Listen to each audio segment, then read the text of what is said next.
So let's begin with the chapter number 3 of physics, kinetic theory of gases and radiation. One of the very interesting and important chapter, as we know this. तो यहाँ पर हम शुरू करेंगे. Now ये जो chapter है, this is a connecting chapter between physics and chemistry. Physics और chemistry को connect करने वाला chapter है. You can take it like that. It is important. ठीक है. फिजिक्स एंड केमिस्ट्री दोनों को कनेक्ट करने वाला चैप्टर है काइनेटिक थ्योरी ऑफ गैसेस. ये और इसके अगला वाला भी थर्मोडायनेमिक्स में दोनों को केमिस्ट्री 1 को कनेक्ट करने वाला चैप्टर है. Now I will be needing your help in few things here. मैं आप लोगों की कुछ मदद चाहूंगा इस चैप्टर के दौरान, क्योंकि आप लोगों ने केमिस्ट्री में कुछ चीजें पढ़ी है शायद, जैसे Boyle's law. Can I expect this help from you?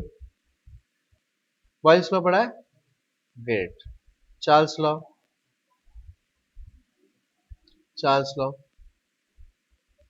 पढ़ा है ना? Great, thank you. फिर गे-लुसेक्स लॉ ये भी शायद पढ़ा है. Great. Then I will be needing the mole concept. पता है जब मैं 12th में था तो इस टॉपिक से और केमिस्ट्री से मैं मोल कॉन्सेप्ट की वजह से भागता था. I used to run away from these things. हाँ, एंड अभी भी भाग रहा हूं. तो अब आप लोग मुझे हेल्प करोगे. Okay. Mole concept, n is the number of moles. हम बोलते हैं number of moles. n is the number of moles. और ये इक्वेशन जो है ना, ideal gas equation, PV is equal to nRT. सुना है इसके बारे में आपने? PV is equal to nRT. हम इसको कौन सा इक्वेशन कहते हैं? Ideal gas equation. We call this as ideal gas equation. Have you heard of these things? Have you all heard of these things? Ideal gas equation सुना है क्या? PV is equal to nRT सुना है क्या? इसमें n क्या होता है जी? Number of moles. अच्छा, नंबर ऑफ मोल्स के बारे में अगर मैं कुछ पूछूं तो बच्चे एक रट्टा हुआ जवाब देते हैं, मास अपॉन मोलर मास. ऐसा बोलते हैं ना, mass upon molar mass. They say like this. Do they say like that? Mass upon molar mass.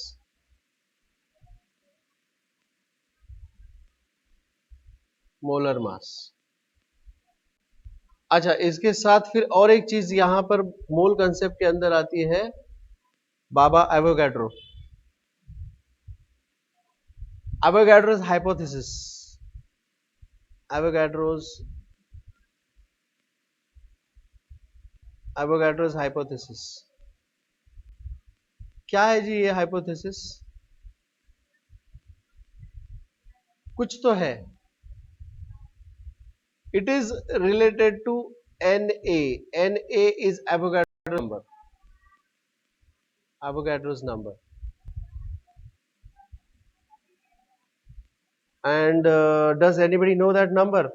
I think we are going to. हाँ जी, very correct. 6.023 into 10 raised to 20. 22 है 23 है, मेरे को नहीं, मुझे नहीं पता है. मैं बोल रहा हूँ, I need your help in that. Please help me. अच्छा, what is the magic about this number? ये मैजिक क्या है? देखो यार, मेरे को केमिस्ट्री की थोड़ी सी हेल्प चाहिए जो आप लोग मुझे करोगे, ताकि I will be trying to teach you this topic, you know. तो व्हाट इज दिस नंबर? ये क्या है? ये मैजिक नंबर क्या है? Avogadro's number. तुमने एकदम सही बताया. एकदम thank you very much. Very good. What is this number? Correct. क्या बोले आप लोग? सही है. It is this number 1 mole of gas, 1 mole of gas contains these many molecules. Absolutely correct. वही बोला ना आप लोगों ने, 1 mole of gas contains N A number of molecules. कोई भी गैस हो, उसके एक मोल के अंदर इतने ही मॉलिक्यूल्स होंगे. N A number of molecules, N A number of molecules. एक मोल ऑफ गैस के अंदर इतने मॉलिक्यूल्स होंगे. Is that clear? अच्छा, कोई रिलेशन है क्या 22.4 लीटर के साथ? मुझे कुछ पूछना है आपसे. आई डोंट नो, आप इसका कुछ रिलेशन है क्या? Online students, are you there? कौन है? Are you? Yes sir. हाँ, इसका कुछ रिलेशन है क्या? Avogadro's number, 1 mole of gas, ideal gas equation and 22.4 litre. कुछ रिलेशन है क्या? अगर है, कल बता देना मेरे को. गूगल कर लो, स्मार्टफोन है अभी नहीं, कल आराम से देख के बता देना. ठीक है, गूगल कर लो, 11th के केमिस्ट्री के टेक्स्ट बुक यूज करो. ठीक है, उसमें आप बता दो. कुछ तो है भाई, volume of this much. I don't know यार, बेसिकली मैंने बोला ना. तो please tell me what is this. ये रिलेशन क्या, कल आप बता दीजिए. Let us take this further now. Number of mass. अब समझो कि एक कंटेनर है. There is a container, let's say there is a container.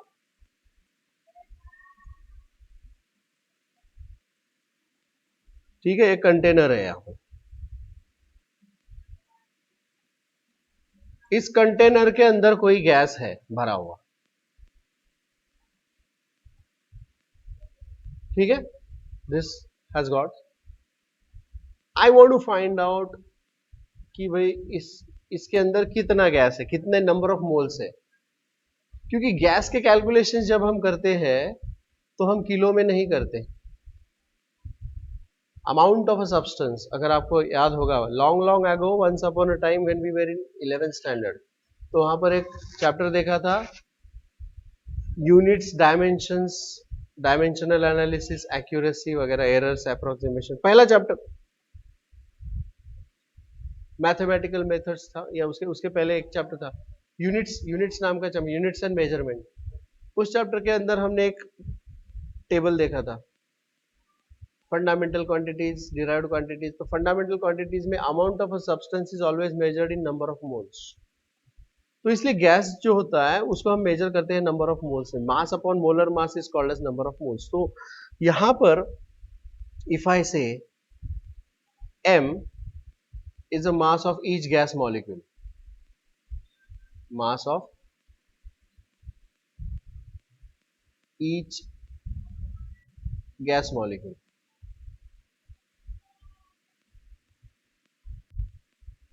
और हम बोलते हैं भाई यहां पर n number of molecules are there.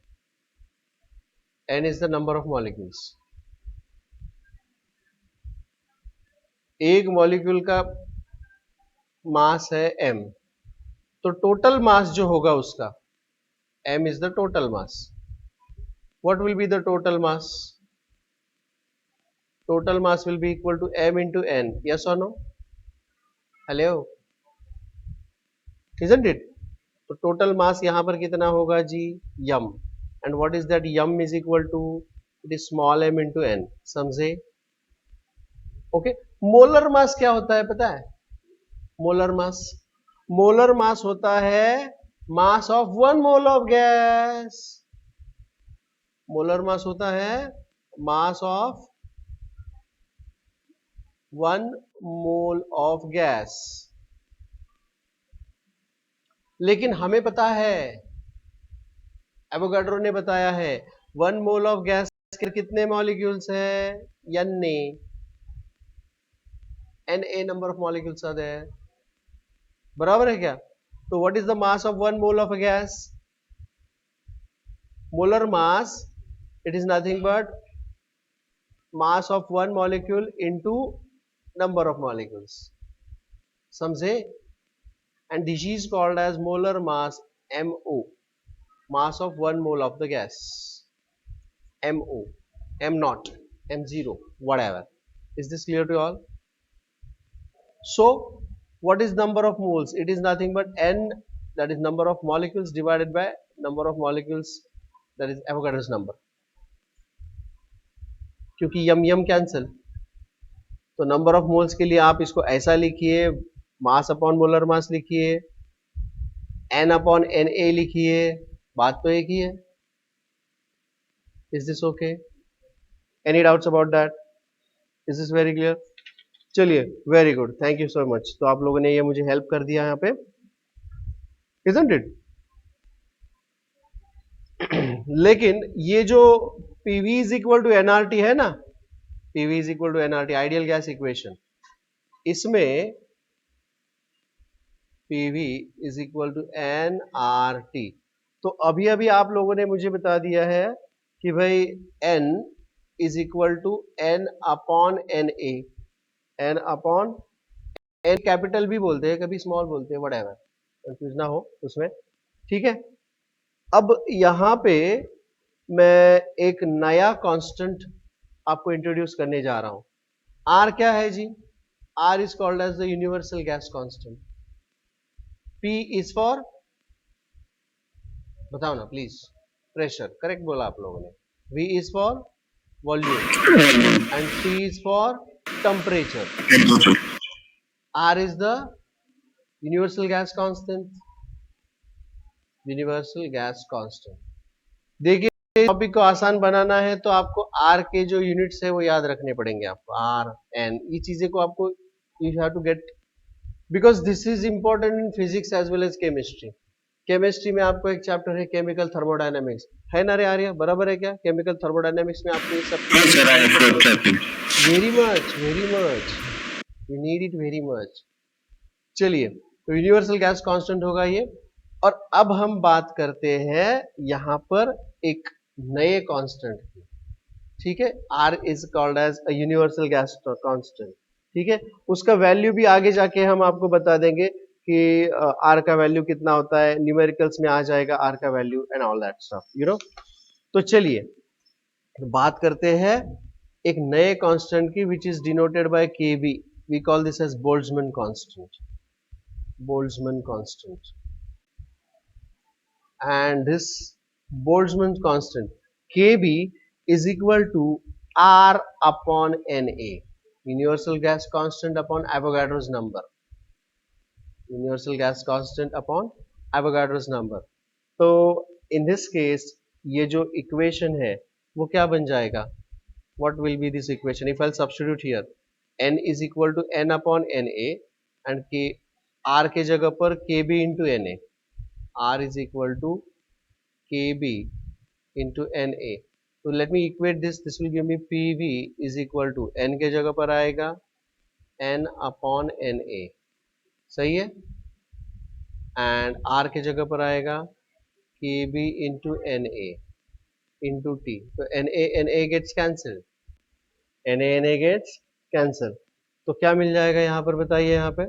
This will give me PV is equal to N KBT. तो ये इक्वेशन हम इस फॉर्मेट में भी लिख सकते हैं. ठीक है, यहाँ पर बस एक इंट्रोडक्शन के तौर पर हम ये सारी चीजें देख रहे हैं. चलिए आगे बात करते हैं. इस इक्वेशन को हम कहते हैं आइडियल गैस इक्वेशन. आइडियल क्यों जी? Why ideal? Why not real gas equation? Ideal क्या होता है? There are many gases. We are surrounded by the atmosphere. This atmosphere has got most of the percentage of nitrogen, 18% of oxygen, 16% of oxygen, 78%, 1-2% hydrogen, nitrogen, sulfur dioxide, etc., etc. So many gases are there. Oxygen, hydrogen. बराबर है ना? Carbon dioxide, carbon monoxide, सारे gases होते हैं. तो इन gases को अगर हमें स्टडी करना है, if we want to carry out the study for this gases, तो हमारे पास कोई स्टैंडर्ड चीज होनी चाहिए. We have to have something standard available, isn't it? तो उस स्टैंडर्ड चीज को हम कहते हैं ideal gas. It's a hypothetical concept. लेकिन जो भी कुछ इक्वेशंस हम उस आइडियल गैस को अप्लाई करेंगे, we can apply to the real gases under certain conditions, isn't it? और इन गैसेस को स्टडी करने के लिए आप लोगों ने, जैसे कि हम जानते हैं, यू हैव स्टडीड, करेक्ट, आप लोगों ने बता दिया what is Boyle's law. At constant temperature volume is inversely proportional to pressure, and at constant pressure the volume is directly proportional to temperature. At constant volume pressure is directly proportional to temperature. अगर इन तीनों को मैं club कर देता हूं तो what am I going to get there? If I'll club these laws, इन तीनों laws को अगर हम किसी तरह से कंबाइन कर दें,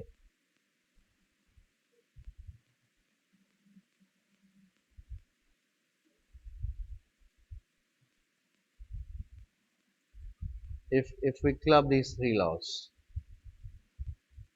Boyle's law says that, क्या बोलता है Boyle's law? Volume is inversely proportional to pressure, मतलब एक्चुअली हम बोल सकते हैं V is equal to K upon P, ये बोल सकते हैं V upon T is equal to constant, ये दूसरा लॉ बोलेगा, ये पहला लॉ बोलेगा, और तीसरा बोलेगा P is equal to KT, correct है ना, इजंट इट? ऑलराइट, सो यहाँ पर PV is equal to constant, यहाँ पर V upon T is equal to constant, लेकिन PV is equal to constant में हम temperature is equal to constant है ऑलरेडी, यहाँ पर प्रेशर को कांस्टेंट रखा गया है, यहाँ पर P upon T is equal to constant, जब वॉल्यूम को हमने कांस्टेंट रखा है। भाई इसको तीनों को अगर हम कंबाइन कर ले तो what we get there is PV upon T is equal to constant, cross multiply करने के बाद मिलेगा PV is equal to some constant into temperature, and that constant is NR, PV is equal to nRT. That's what we get there in a nutshell. PV is equal to nRT. This is called as the ideal gas equation. PV is equal to nRT. Yes or no? जिसमें number of moles हमने already discuss किए. All these things we already know. ये सब पता है अपने को. Correct ना? और यही चीज मैंने आपको बता दिया. Boltzmann constant. R is called as the Boltzmann constant. It is N upon K. ये भी मैंने आपको explain कर दिया है. Is that okay? Now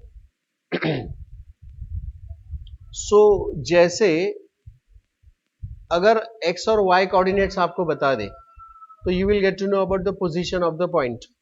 x Y coordinates अगर बता दे तो you will get to know lot many things, position कहाँ है उसका, पोजीशन वेक्टर क्या है उसका, वो पता चल जाता है ना. उसी तरह से this pressure, volume and temperature, these are called as thermodynamic coordinates of the system. These are called as thermodynamic coordinates of the system. हम उसे सिस्टम के thermodynamic coordinates कहते हैं. Is this clear? अब हम बात करेंगे equation of the behavior of the gas की. तो यहाँ पर जैसे कि मैंने आपको बताया कि यहाँ पर stone is thrown upwards, तो उसके ऊपर हम kinetic Newton's laws of motion apply कर सकते हैं. If I am talking about the stone which is thrown upwards, तो I can apply Newton's laws of motion. लेकिन क्या वो वही चीजें हम गैस मॉलिक्यूल्स को भी अप्लाई कर सकते हैं? अगर हमें अप्लाई करने हैं तो we have to consider what is called as the ideal gas. यहाँ पर आइडियल गैस, ओके. तो आइडियल गैस, रियल गैसेस कौन से कंडीशन में बिहेव करते हैं लाइक आइडियल गैस? एट, ये अंडरलाइन कीजिएगा, लो प्रेशर्स और high temperatures. The molecules are far apart and therefore they behave like, under these conditions behavior of real gases is close to that of the ideal gas. कौन से conditions बताए मैंने आपको? At low temperature and high pressure, the real gases, they behave like ideal gases. Is this clear to you all? Alright, please mark these things. कर लिया mark, किया आपने text book में मार्क कर लिया?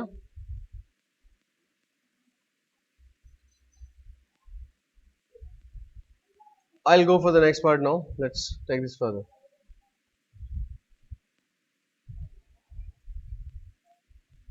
So let us consider कि I'll find out what is the pressure exerted by the ideal gas. The pressure exerted by ideal gas.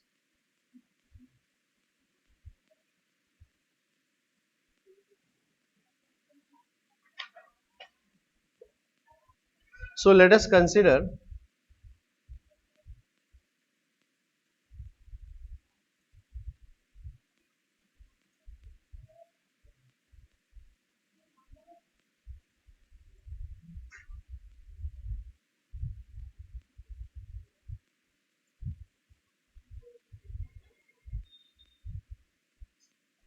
ये एक कंटेनर है जिसके अंदर this is a cubical container, let's say this is a cubical container, और इस cubicle container के अंदर there are number of gas molecules. Now whenever the gas is there inside any container, whenever the gas is there inside any container, surely this gas will exert some pressure on the container, walls of the container, does it? बराबर है ना? Cylinder फट जाते हैं, काहे फट जाते हैं?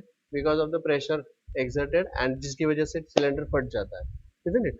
तो we are going to understand here कि what is the pressure exerted by the gas molecules. ये gas molecules, they are exerting pressure. Now in the normal situation में gas molecules they are continuous motion में होते हैं वो. We call this motion as random motion. We call this motion as random motion. The gas molecules are continuously moving there, you know. They are colliding on each other. They are colliding on the walls of the container, isn't it? This is what happens normally, isn't it? And because of these collisions on the walls of the container, the pressure is exerted. So we are going to see the expression what is the pressure exerted by these gas molecules. तो उसका हम यहाँ पर analysis करने वाले हैं कि what exactly is happening here. Okay, so let us consider this is the gas molecule. Now let us consider that there are n number of gas molecules. Number of gas molecules.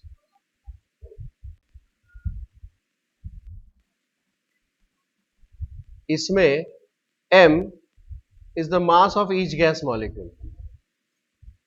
Mass of each gas molecule. These molecules or this gas is enclosed in a cubical container of side L. Of side L. Let's say that, isn't it? अब हम बात करेंगे, let V bar is the velocity of any gas molecule. Any gas molecule. Please recall 11th standard. Vector components. Velocity is a vector component. Vector. It can have three components. So in this way, the velocity of this gas molecule V bar can have three components: Vxi, Vyj, and Vzk. Isn't it? For example, if you consider that this room, this corner of the room is origin, this is x-axis, ये रहा y-axis और ये रहा z-axis, और अगर molecule इस तरफ जा रहा है ऐसे, तो उसका x कंपोनेंट भी होगा, y कंपोनेंट भी होगा, z कंपोनेंट भी होगा. I hope you understand that. Hello, हाँ या ना कुछ तो बोलो, समझ में आ रहा है? Yes, sir. Isn't it? So यहाँ पर this molecule will have three components. V bar is equal to Vxi plus Vyj plus Vzk. Isn't it? Isn't it? Now, now in this case, उसमें से एक particular molecule मैं consider करूँगा and I'll consider its motion along x-axis. I will analyze एक single molecule लेके हम हमारा analysis आगे लेके जाएंगे. So I'll consider its motion along x direction. एक particular molecule का motion along x direction I'll consider. So in this case, what will be the momentum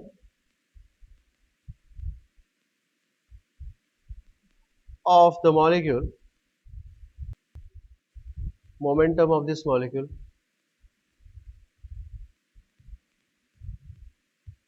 इस molecule का momentum क्या होगा? Can you please tell me what is this going to be?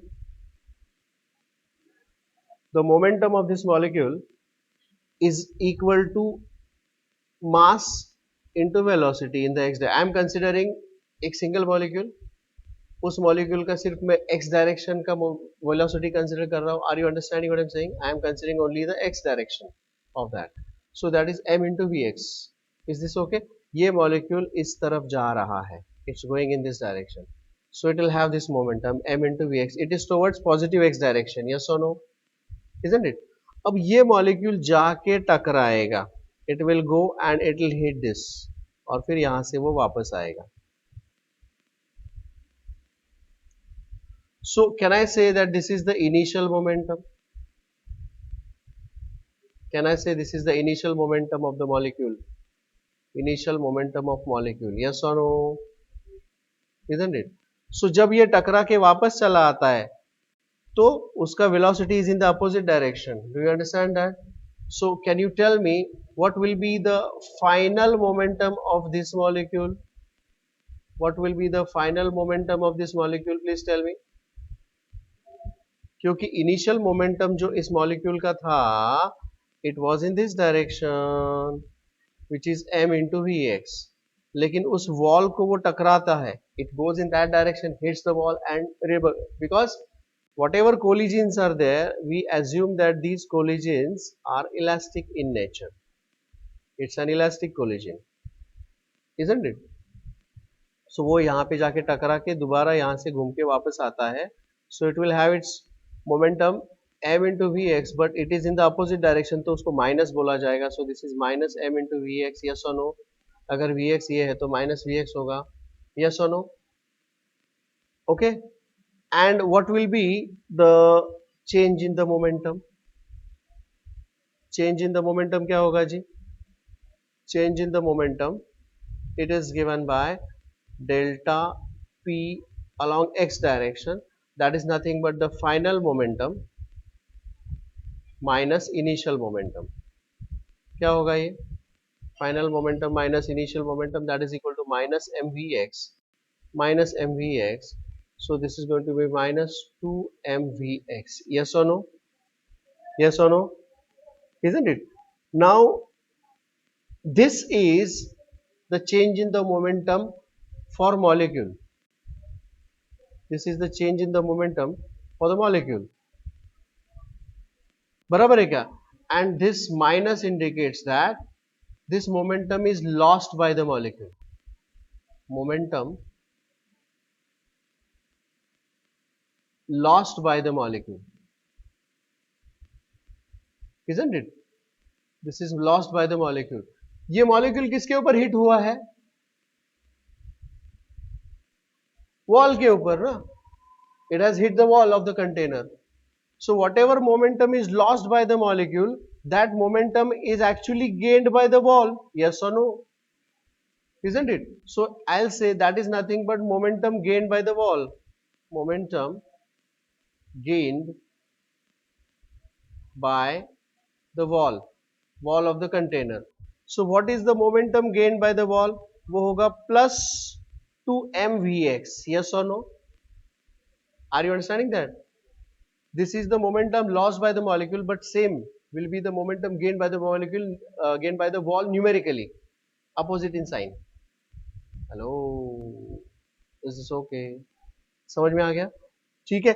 So we say this is the momentum gained by the molecule. अब हम assume करते हैं, क्या assume करते हैं? देखिए, गौर से देखिए इस डायग्राम को, कि भाई यहाँ पर उसने हिट किया, यहाँ पर उस मॉलिक्यूल ने हिट किया. अब वो यहाँ से दोबारा सामने के वॉल के सामने के एंड तक चला जाएगा, वहां पे हिट करेगा, वहां पे हिट करेगा और फिर वापस घूम के इधर आएगा. बराबर है क्या? यहां से जाने के बाद, यहां से हिट करने के बाद it has to travel what distance? It has to travel distance l. Again यहाँ पे हिट करने के बाद what distance it has to travel to come back here? l. तो यहां से गया, हिट किया, फिर वापस आया, फिर इधर आया. सो ड्यूरिंग दिस मोशन यहां पर वापस उस मॉलिक्यूल का, एक ही मॉलिक्यूल की बात हो रही है कि भाई उस मॉलिक्यूल का, it's a rubber ball, I hit it here, तो वो यहां से हिट करके इधर आएगा, फिर इधर से इधर चला जाएगा. आइडियल मोशन कंसिडर कर रहे हैं हम लोग. Is that clear? It hits there, it comes here, again hits back, and again goes there. What distance it has traveled? What distance it has traveled? Please help me with this. हाँ, what distance it has traveled? What time it will take to do this thing? इसको कितना time लगेगा? Can you please tell me what am I asking you? कि भाई यहाँ से उसने hit किया, so it travels a distance of L, इधर तक जाएगा, फिर वहां पर से हिट करके वापस आएगा, और इस दौरान उसका वेलोसिटी है vx. I want to find out what is the time duration between the two successive collisions. Did you get what I said? Yeah. So time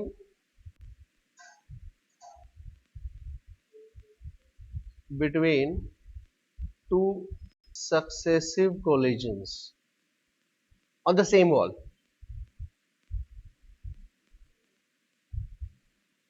देखिए, velocity is equal to distance upon time.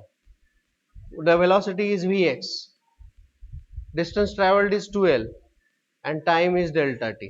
हो गया ना? So time difference between the two successive collisions is equal to delta t is equal to 2l upon vx. ये समझा ना रे? Hello, बराबर है? Okay, so now I want you all to go back to 9th standard. 9th standard में Newton second law सीखा था ना, या 10th स्टैंडर्ड में, पता नहीं कौन से न्यूटन लॉ तो आपको पता है. न्यूटन ने कितने लॉ दिए हैं? 3 लॉज. Okay, 3 laws. 12 के बाद आपको समझ में आएगा 5 लॉज है, लेकिन मोशन के 3 ही लॉज है. There are 3 laws of motion. उसमें what is the second law? Second law को थोड़ा सा आज हम उसका डिसेक्शन करते हैं.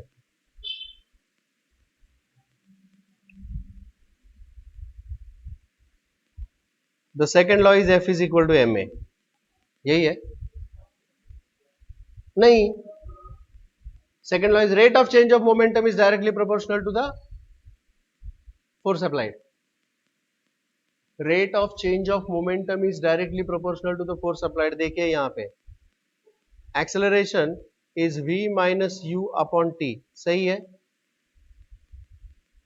Acceleration is v minus u. v is equal to u plus at ना. अच्छा, इसको ओपन कीजिएगा. mv minus mu upon t.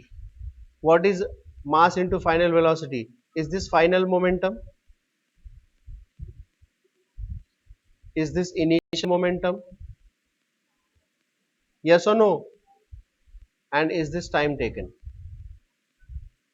So this is change of momentum.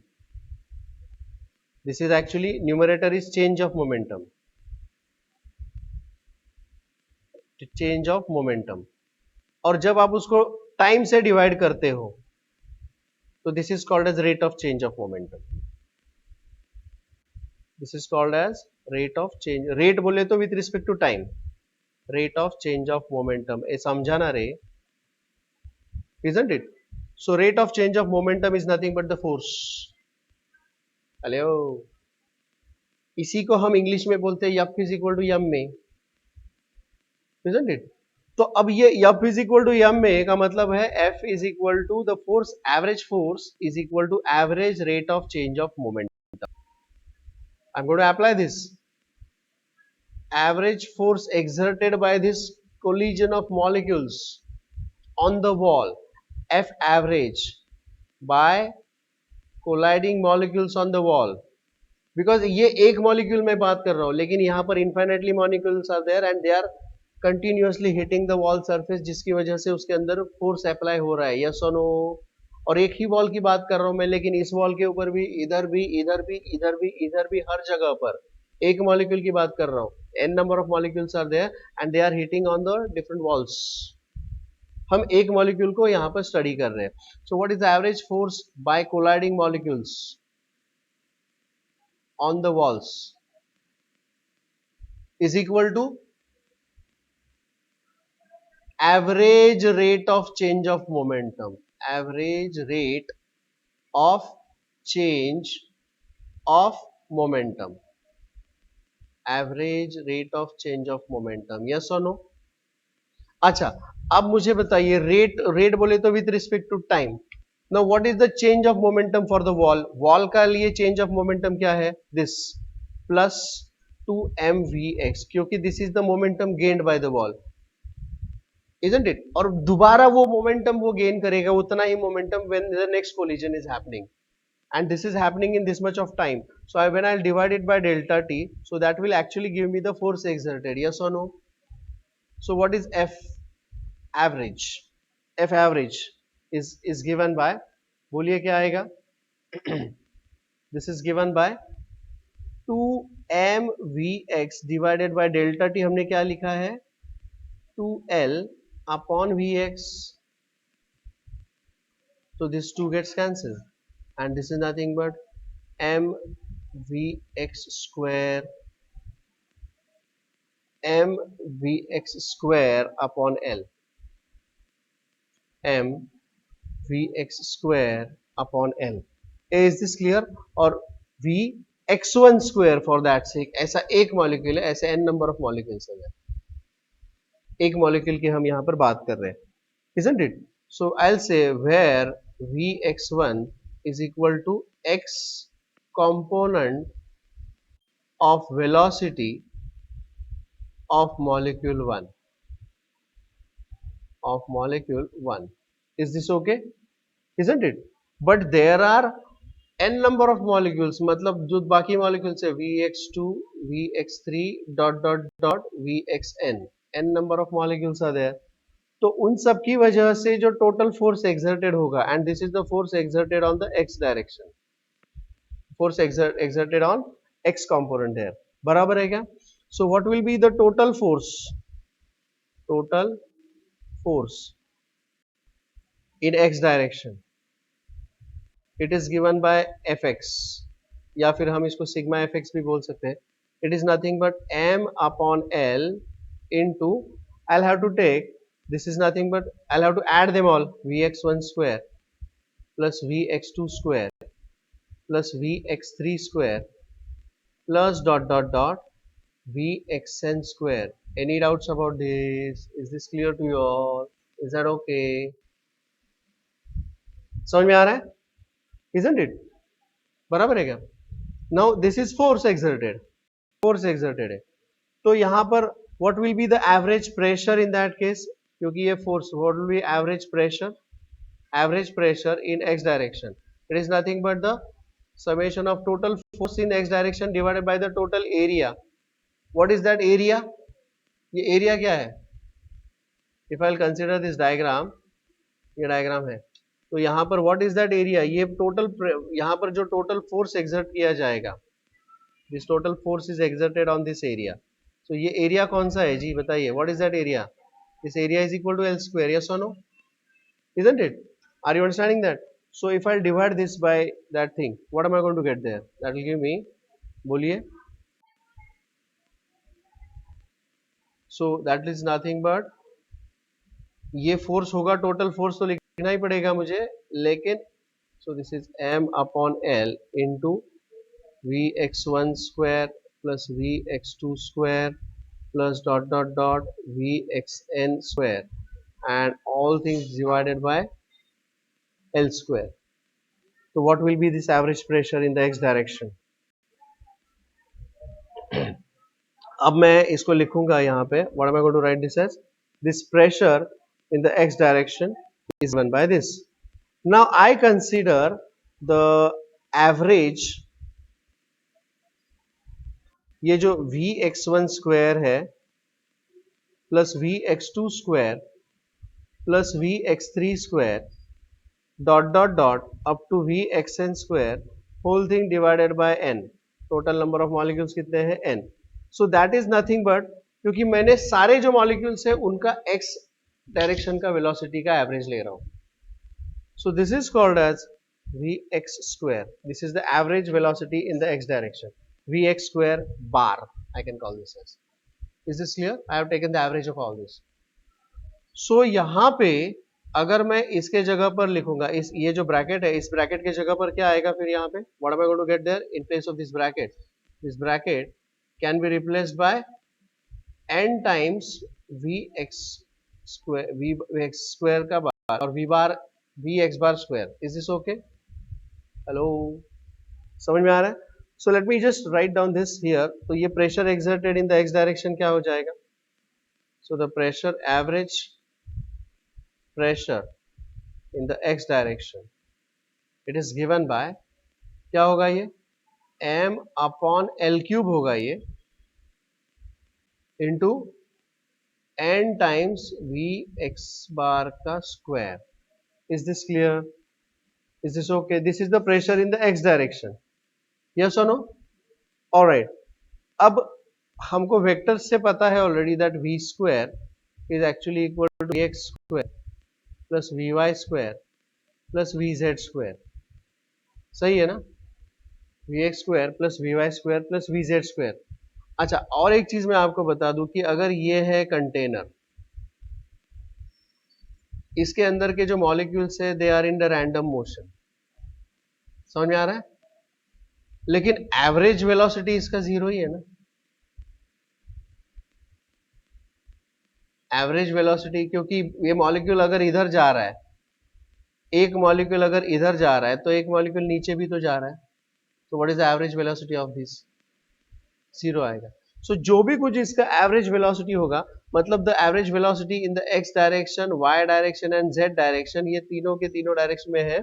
So I can say here that vx square is equal to vy square equal to vz square is equal to v square और v bar square upon 3. ये तीन हिस्सों में बढ़ जाता है जो भी कुछ वेलोसिटी है. Please understand this, isn't it? क्योंकि इसका average velocity is the total velocity is equally divided along the three components. Is that clear? ये समझ में आ गया आपको? v bar square is equal to vx square plus vy square plus vz square and each component is carrying 1/3 of the total velocity, we say, isn't it? So vx square के जगह पर मैं यहाँ पर क्या लिख सकता हूँ? Can I write down this thing for vx square? vx square के जगह पर मैं क्या लिखूंगा? vx square के जगह पर मैं क्या लिख सकता हूँ? v bar square upon 3. So what will be the total pressure?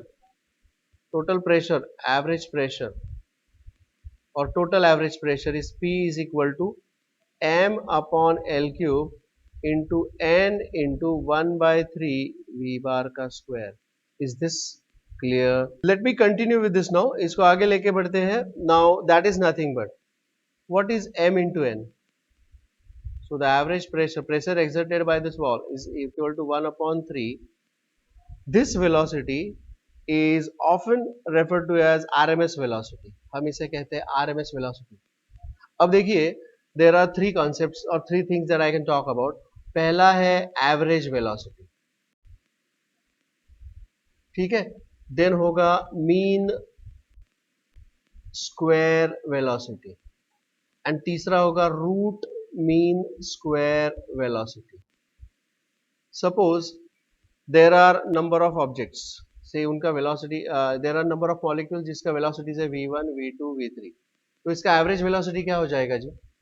The average velocity is given by v bar and it is equal to v1 plus v2 plus v3. ये होगा average velocity. v1 plus v2 plus v3 upon 3. This will be the average velocity. Now I want the mean of the squares. What is mean of the squares? Squares होंगे इसके v1 square, v2 square, v3 square upon 3. This is the square और इसका mean होगा, I'll call this as v square. Is this okay? और जब इसका root लिया जाएगा, that is called as root of the mean of the squares, RMS velocity. This is called as root mean square velocity. तो इसका square root लिया जाएगा और इसका भी स्क्वायर रूट लिया जाएगा. सो इसका square root is denoted by this is v bar square, isn't it? तो इसका RMS velocity is basically denoted by, कई बार उसको c बार से डिवाइड किया जाता है, कई बार उसको v बार से भी डिवाइड किया जाता है. Okay, that is v bar, that is nothing but square root of v1 square plus v2 square plus v3 square upon 2 upon 3. So this is the RMS velocity. और यहाँ पर जो हम यूज कर रहे हैं v bar square, this v bar is the RMS velocity actually. This is the RMS velocity. Is this clear to you all? So what is this going to give me? Now this is mass of one molecule and these are total number of molecules. So is not that constituting the total mass? भाई ये जो हमने देखा था box है, ये जो block है, ये जो क्यूब है, इसके अंदर m is the mass of each molecule and n number of molecules are there. So that will give me the total mass m, isn't it? This will be m.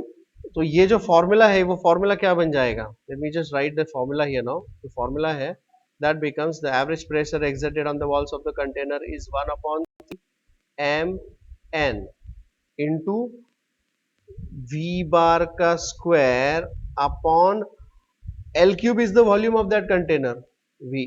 So this is the formula. इस फॉर्मूले को हम अलग अलग format में अब देखने वाले हैं. We are going to see this formula in the various format. Now this is equation number 3.10. Please mark it in your textbooks. 3.10 में दिया है ये इक्वेशन और ये एक डेरिवेशन है. Well, to tell you the fact, ये डेरिवेशन है लेकिन ये डेरिवेशन आपको एग्जाम में पूछा जा सकता है. This is the derivation. Yes, ये पूछ सकते हैं आपके बोर्ड एग्जाम में, आपको ये पूछा जा सकता है. Derive the expression for the pressure exerted gas on the walls of the container. तो ये डेरिवेशन जो होता है, let me tell you, derivation में आपको क्या करना होता है, मैथमेटिकल और जो डायग्राम है उसको आप प्रॉपरली स्टडी कर लीजिएगा. ये जो मैथमेटिकल जो पार्ट है वो मैंने आपको यहाँ पर बता दिया, तो you have to know this. बाकी जो है वो फिलर होगा, you just have to fill the contents here. उसको पॉइंट वाइज फॉर्म में लिख दो. कंसीडर गैस कंटेंट, उसको आप उसका कमेंट्री लिख सकते हो. Are you understanding? That is how we write the derivation. Consider, इसको हम कमेंट्री कैसे लिख सकते हैं? Consider the gas content in the cubical container. और कुछ अगर सोचता नहीं क्या लिखे तो लिखो as shown in the diagram. Okay. Consider n is the number of gas molecules, m is the mass of each gas molecule, v is the velocity of any gas molecules which is given by this. फिर उसके बाद next point पे लिखोगे consider one of the molecules of the gas which is traveling as shown in the diagram and its momentum of this molecule is this, final momentum is this, change in the momentum is this. Is this okay? Isn't it? Start up. You will not feel sleepy. Don't worry. Don't take it as a punishment. खड़े रहो. ये personal attention. Okay. खड़े रहते हुए कोई सो नहीं पाएगा. Feel free, feel comfortable. It's okay ना? तो यहां पर फिर आपको कमेंट्री लिखना होता है. As I told you, you just have to write the comment. हाँ, question is derive a pressure of ideal gas. Okay, I just tell you that. Hold on. चलिए आगे बढ़ते हैं. ये जो प्रेशर एक्सर्टेड दिया है अभी हमें, इसका मैं अलग अलग फॉर्म्स में इसको देखूंगा अभी. I'll consider this in various forms. Let's take this. Pressure exerted in various forms. तो यह है पहला form. Okay? This is the first form.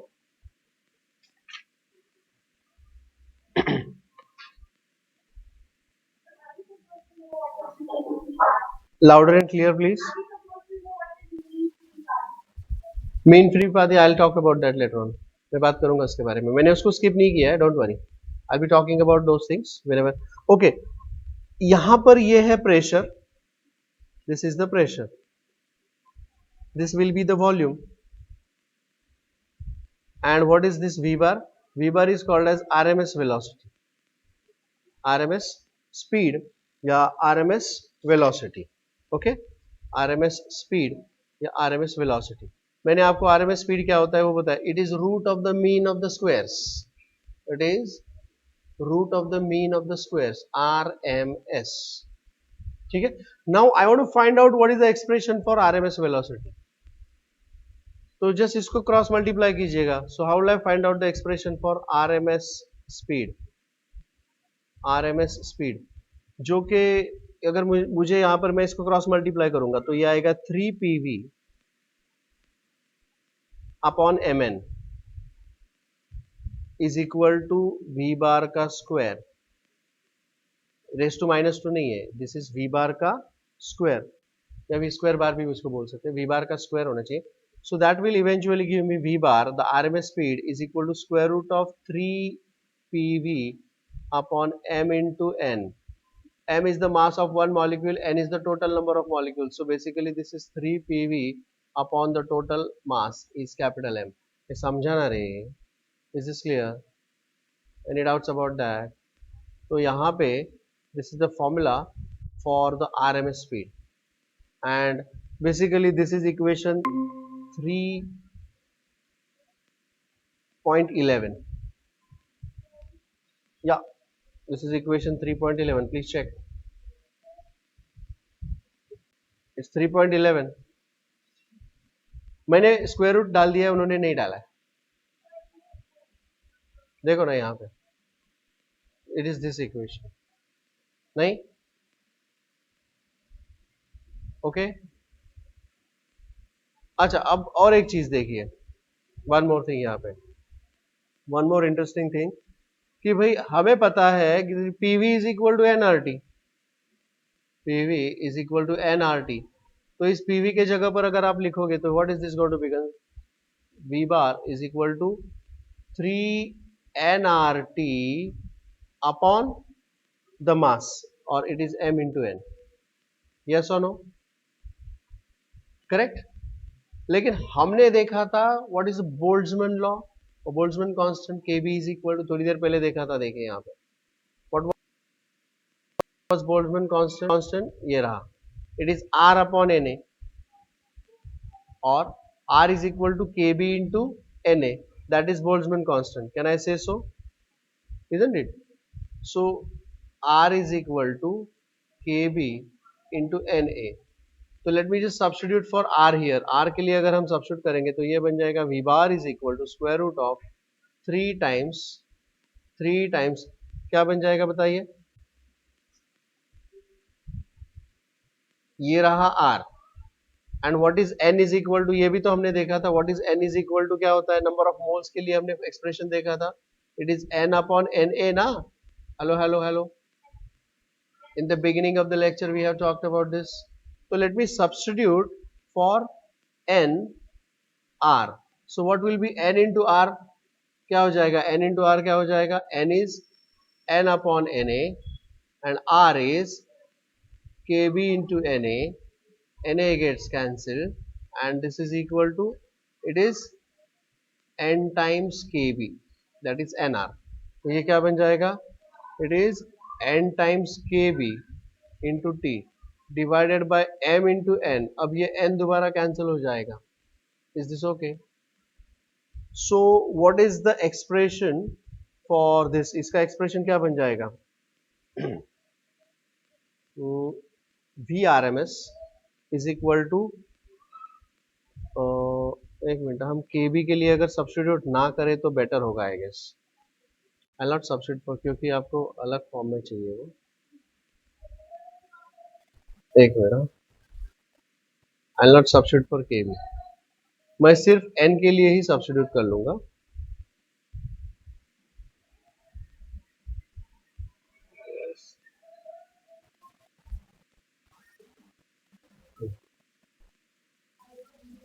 I'll substitute only for N. N is equal to क्या हो जाएगा? N upon NA. So what is this going to give me? V bar is equal to square root of 3, N के जगह पर आएगा N upon NA into RT upon M into N. इसमें से N gets cancelled. So what are we getting there? We are getting it as, it is nothing but square root of 3 times RT upon mass of one molecule into Avogadro's number. What is this number? Can you tell me? In the beginning of the lecture we have written this. देखो देखो देखो यहाँ पे molar mass क्या होता है? वही तो होता है ना molar mass. It is m into Na, mass of one molecule into number of molecules in the one mole. That is called as molar mass and denoted by m naught. Do you get that? तो वो अगर मैं यहाँ पर substitute कर दूंगा तो क्या मिल जाएगा? This is nothing but mass of one molecule and number of molecules in one molar. So is this a molar mass denoted by m0? This is called as molar mass. Yes or no? तो यहाँ पर अपने को important formula मिलेगा. Therefore RMS speed is given by. Therefore the RMS speed is given by V bar या इसको C bar भी कहते हैं कई बार. It is equal to square root of 3 RT upon m naught. M naught is the molar mass. Is this clear? And that is the next formula. That is equation number 3.12.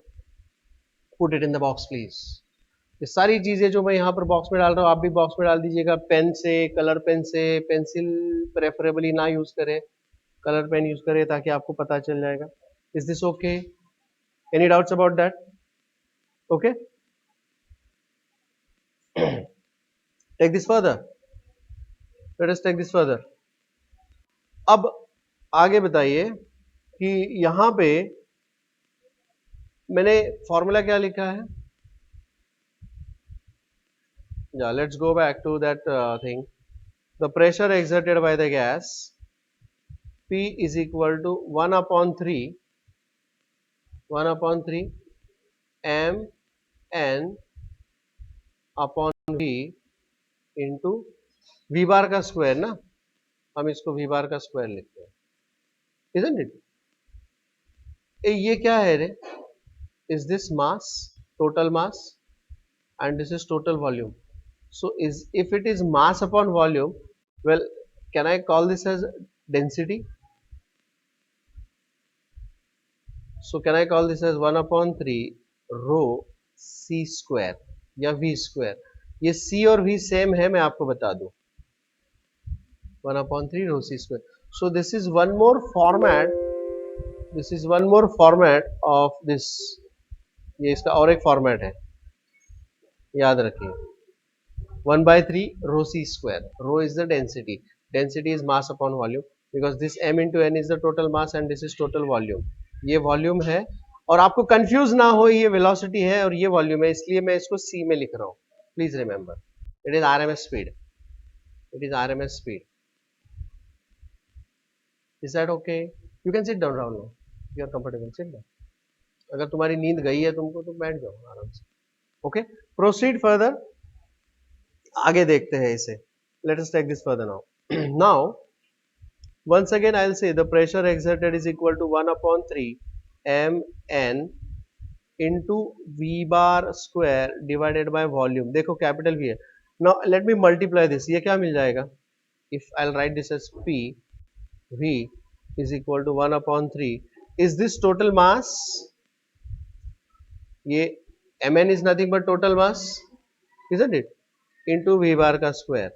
अब एक गौर कीजिएगा यहाँ पर, if I'll divide this by 2 and multiply this by 2, तो is this not looking like, ये क्या होगा? Half total mass.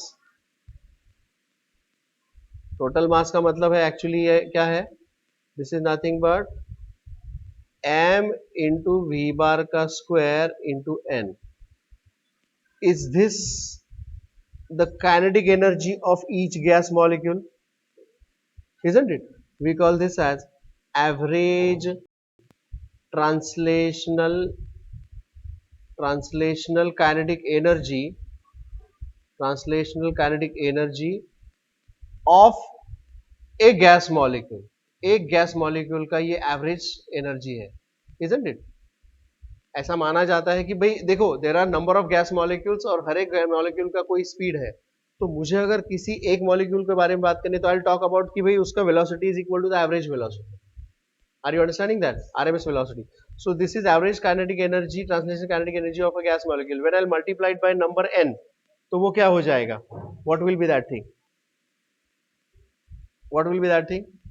Can I say this is the average kinetic energy of a one gas molecule, and I will denote this. इसे मैं denote करूंगा by letter E. E is the average energy. Isn't it? बराबर है क्या? ये है हर एक second ना, ये एक मॉलिक्यूल का है, लेकिन पूरे गैस का जो होता है उसको मैं ई से डिनोट करूंगा. पूरे गैस के अंदर n number of molecules are there. So let me say E is the average translational kinetic energy of the gas, पूरे गैस का, हाँ, full gas. It is nothing but n into half mv bar square. Any doubts about this? Is this clear to you all? क्या ये सबको समझ में आ गया? ठीक है. तो लेट मी से व्हाट, ये अगर मैं यहाँ पर सब्स्टिट्यूट कर लूंगा तो ये क्या मिल जाएगा? This will give me pv is equal to 2/3 times E. Can I say so? Can I say so? लेकिन एट द सेम टाइम हमें यह भी पता है also PV is equal to nRT. ये हमको पता है. also PV is equal to nRT. और हमने शुरुआत में क्या देखा था, याद करिए. in the beginning PV is equal to nRT, और यहां पर मैंने n के लिए और r के लिए अगर मैं सब्स्टिट्यूट कर दूं तो मुझे यहां पर ideal gas equation is also given by PV is equal to n kBT. ये दोनों इक्वेशन सेम ही है, क्योंकि n के लिए मैंने सब्स्टिट्यूट किया ये, r के लिए सब्स्टिट्यूट किया ये, and I got PV is equal to n times kBT. Can I say so? So let me put this over here. Also this is PV is equal to n kBT. आपको equations याद रखने पड़ेंगे, learn करने पड़ेंगे, फॉर्मूले page पर चले जाएंगे ये. Is this okay? So PV is equal to this and PV is equal to that. मतलब PV is equal to what? Let me equate these two now. तो इन दोनों को हम इक्वेट कर देते हैं. क्या मिल जाएगा बताइए? Therefore 2/3 E is equal to n times kBT. समझ में आ रहा है? It is equal to n times kB2. So what will be E is equal to 3/2 times n kBT. This is the average energy of full gas. This is average translational kinetic energy of gas. और अगर मैं इसको number of molecule से divide कर दूंगा तो ये क्या बन जाएगा? It will be E upon n. What is this going to be? This is average translational kinetic energy of a gas molecule. ये पूरे गैस का है, और अगर उसको n से डिवाइड करेंगे of a gas molecule. Is this clear to all? And that is equal to 3/2 kBT. ये है formula, and that is given in equation number, this is equation number 3.18, and this is equation number 3.17,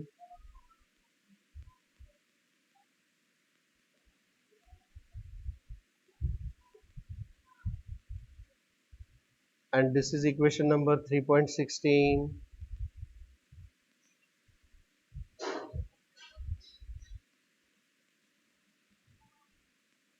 Okay, please put all these formulae in the box. You need all these formulae in the box. Need it in the box. Please mark this. This is 3.15.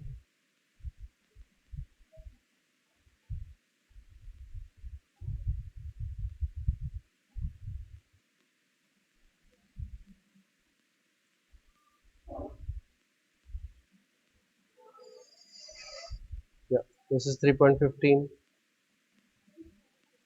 Please put it in the box. Okay, ये सारे फॉर्मूले बहुत important है. PV is equal to this. Is that okay? ठीक है. So this is average translational kinetic energy of a gas molecule. This is average translational kinetic energy of the full gas, पूरे gas जिसके अंदर n number of molecules are there. PV is equal to nRT, PV is equal to n kBT. kB क्या है? ये सारी चीजें अब आपको लर्न करनी पड़ेगी. Any doubts about this? Is that very clear to you all? समझ में आ गया? ठीक है. We are talking about degrees of freedom. ठीक है. Degrees of freedom मतलब क्या है? तो उसके लिए हम एक डम्बेल शेप्ड मॉलिक्यूल कंसीडर करते हैं. We consider a dumbbell shaped molecule. मतलब A molecule which is something like this, इस तरह का है, and we call this as a diatomic molecule. हम इसे कहते हैं diatomic molecule.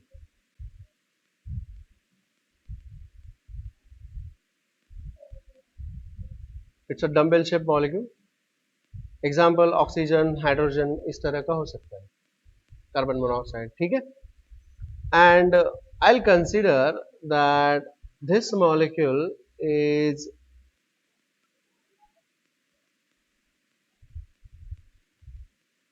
capable of moving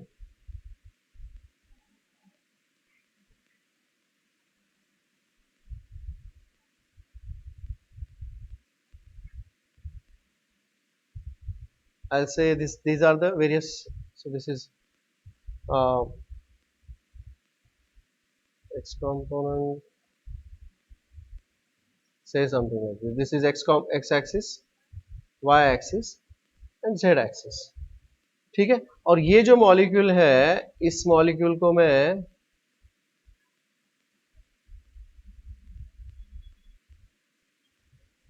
I'll place it over here. इस मॉलिक्यूल को मैंने यहां पे रख दिया है.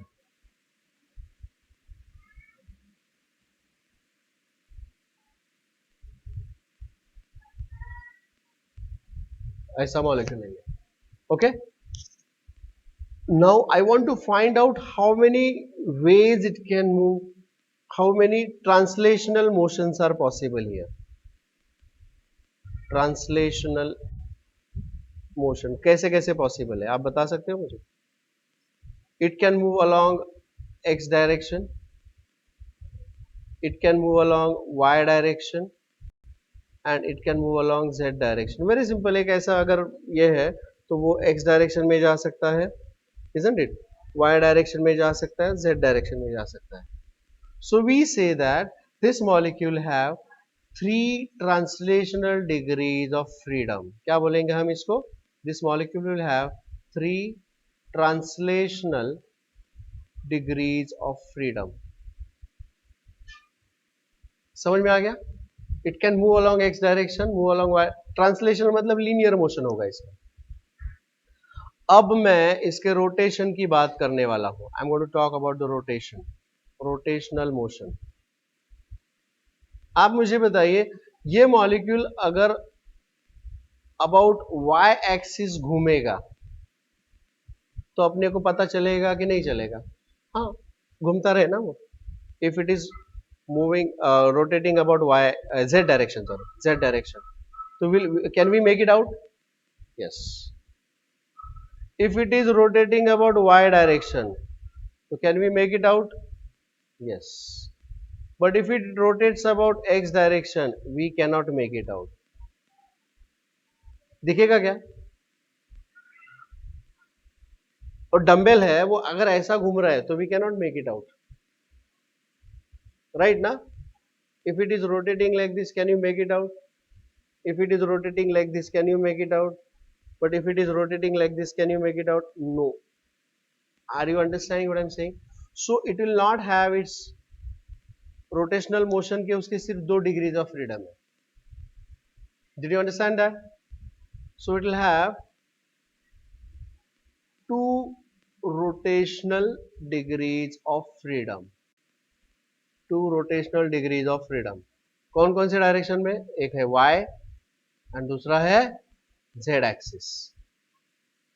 यस और no? Along y and z axis. Did you understand this? So total number of degrees of freedom इसके कितने हुए? 5. 3 ट्रांसलेशनल, 2 रोटेशनल. क्या लिखूंगा मैं यहां पर? Total degrees of freedom is 3 which are translational plus 2 which are rotational. So total 5 degrees of freedom. F is equal to 5. Is this clear? Is this okay? After this discussion मैंने जानबूझ के पहले diatomic लिया है. अब अगर मैं mono atomic बात करूं, if I am talking about mono atomic monoatomic molecules.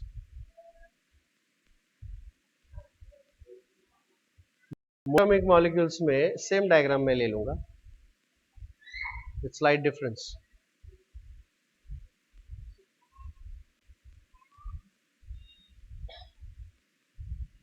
Slight difference, क्या डिफरेंस होगा यहाँ पे? मैं इसमें इसको उड़ा दिया मैंने, और अब ये मॉलिक्यूल सिंगल एटम वाला है ना मॉलिक्यूल ये।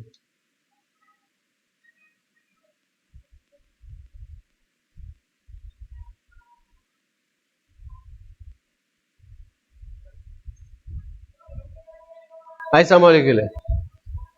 आप बताइए मुझे, what, how many degrees of freedom are possible there?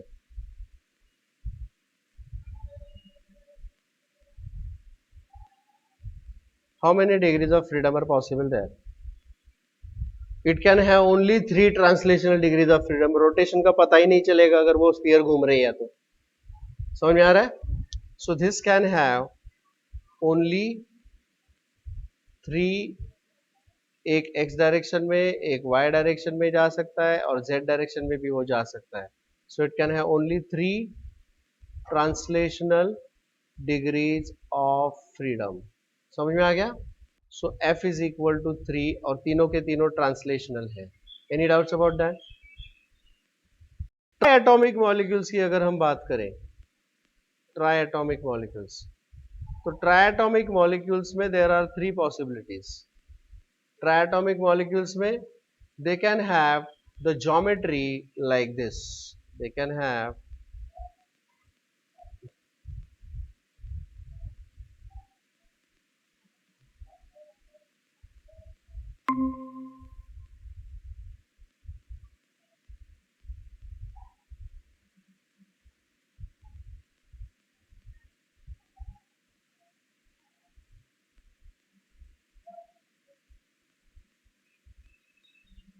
ऐसा ज्योमेट्री पॉसिबल है इसमें,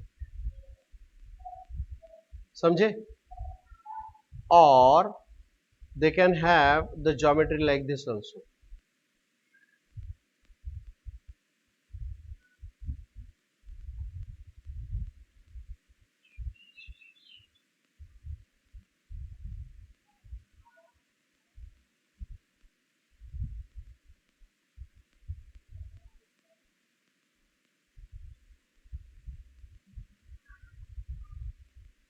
ये ज्योमेट्री भी पॉसिबल है। Now this is called as planar geometry. Planar geometry, और इसके बारे में हम नेक्स्ट लेक्चर में डिस्कस करेंगे। Did you all understand about the monoatomic and diatomic molecules, the meaning of degrees of freedom? Did you all understand that? Degrees of freedom and how is this related to the average energy? वो हम अगले lecture में discuss करेंगे। Any doubts about that? Is this okay? We'll stop here today. Okay.